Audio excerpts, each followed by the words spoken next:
Je vais essayer de vous raconter donc l'histoire de mon entrée en formation en 3 minutes.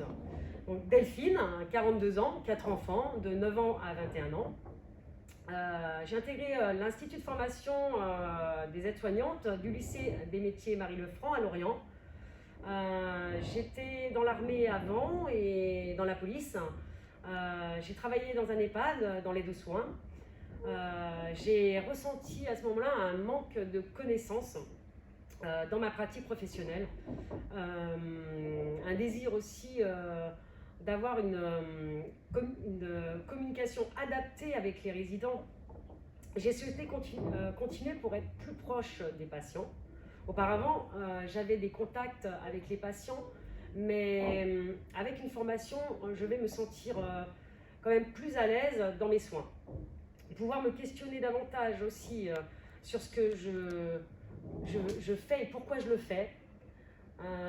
Petit conseil, avant l'entrée en formation, bien vérifier, bien regarder son dossier d'inscription. Tout y est inscrit, tout y est indiqué. Il y a des conditions de vaccination pour entrer en stage. Pensez aussi à votre permis, les stages sont à proximité, il y a du covoiturage possible, mais le permis, ça facilite bien la vie. La formation en amont, je dirais passionnant. Une alternance entre les cours, les stages, un rythme soutenu, un gros niveau de travail. Vous devez être assidu, ne rien lâcher. Vous serez toujours soutenu par contre par des formateurs à l'écoute et très humains.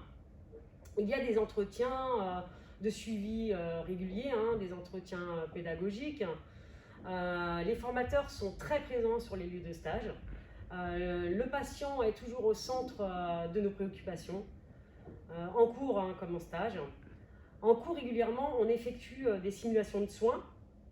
Le contenu est très intéressant et adapté au métier. On nous permet de nous questionner sans cesse pour mieux appréhender les situations. En cours, il y a aussi des travaux de groupe. Nous travaillons en équipe afin de pouvoir mettre en pratique les situations de soins, comme en service, pour appréhender les notions d'hygiène, de sécurité, de confort, d'ergonomie.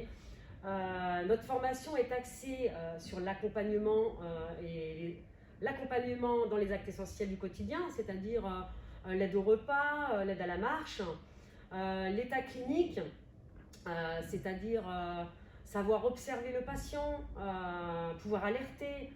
Cela passe aussi par la prise de constante, la prise de tension artérielle, de la température, les soins, l'ergonomie.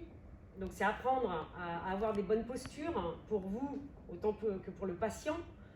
La communication, très important. Les transmissions, l'organisation dans son travail, très important aussi. Cela paraît beaucoup, mais ça passe très très vite. Pour y arriver, la motivation. Elle permet donc de fournir le travail, de garder un rythme. La bonne ambiance aussi générale nous y aide. Étant moi à mi-parcours de ma formation, je me sens plus à l'aise dans mes stages, dans mes pratiques. On apprend en faisant et en se posant les bonnes questions. Je suis contente de mon choix. J'ai hâte de prendre mon premier poste. C'est un métier où il y a du travail. Je suis persuadée qu'à la fin de ma formation, j'aurai du travail. J'espère que vous pourrez aussi bénéficier de cette super formation. Je vais faire attention parce que 3 minutes, ça passe vite. Donc, je vous souhaite vraiment de réussir dans cette formation et bon courage.